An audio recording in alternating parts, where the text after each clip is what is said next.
सभी प्यारे दोस्तों को चैनल की तरफ से प्यार भरा नमस्कार।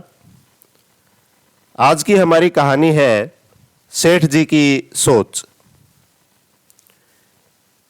तो शुरू करते हैं। एक सेठ के दो बेटे थे। बड़े बेटे की शादी हो चुकी थी। पूरा परिवार काफी खुशहाल था। कुछ दिनों बाद सेठ के दूसरे बेटे की भी शादी हो गई।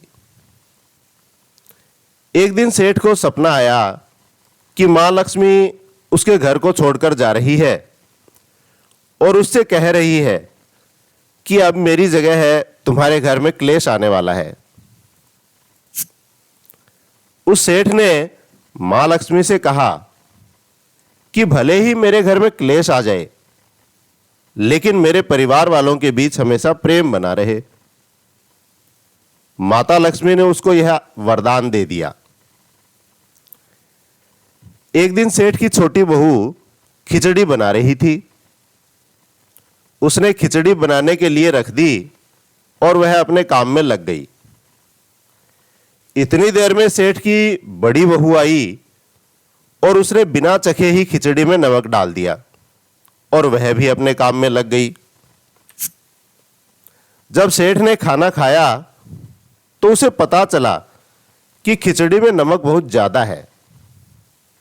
सेठ समझ गया कि कल से घर में क्लेश आ चुका है। सेठ ने चुपचाप खिचड़ी खा ली। खिचड़ी के बारे में कुछ न कहा। इसके बाद जब सेठ का बड़ा बेटा खाना खाने आया तो उसे भी खिचड़ी में नमक ज्यादा लगा। फिर उसने पूछा कि क्या पिताजी ने खाना खा लिया? उसे हां में उत्तर मिला। उसने सोचा कि जब पिताजी ने कुछ नहीं कहा तो मैं भी चुपचाप खा लेता हूं। इसी तरह घर के सभी सदस्यों ने नमक वाली खिचड़ी को खा लिया। फिर सबके बाद सेठ की छोटी बहू ने खाना खाया तो उसे पता चला कि खिचड़ी में बहुत ज्यादा नमक था, लेकिन फिर भी किसी ने मुझसे कुछ नहीं कहा। इसके बाद घर की छोटी बहू ने परिवार के सभी सदस्यों से माफी मांगी, लेकिन सब लोगों ने इस बात को हंसी में उड़ा दिया। उसी रात को फिर से सेठ को सपने में मां लक्ष्मी दिखाई दी। सपने में मां लक्ष्मी ने कहा, क्लेश तुम्हारे घर को छोड़कर जा रहा है और मैं फिर से तुम्हारे घर में आ रही हूं। जब सेठ ने मां लक्ष्मी से इसका कारण पूछा तो उन्होंने बताया कि जिस घर में इतना स्नेह हो वहां क्लेश रह ही नहीं सकता। तो इस कहानी से सीख मिलती है कि जिस परिवार के सदस्य एक दूसरे से स्नेह करते हैं और मुश्किल समय में भी हमेशा एक साथ रहते हैं, ऐसे परिवार का कोई कुछ नहीं बिगाड़ सकता।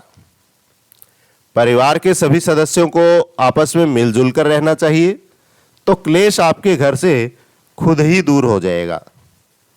सदैव प्रसन्न रहिए। जो प्राप्त है वो ही पर्याप्त है।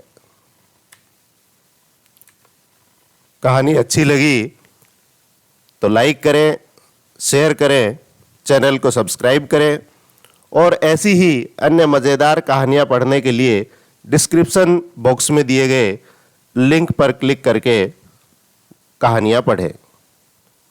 धन्यवाद। जय हिंद, जय भारत।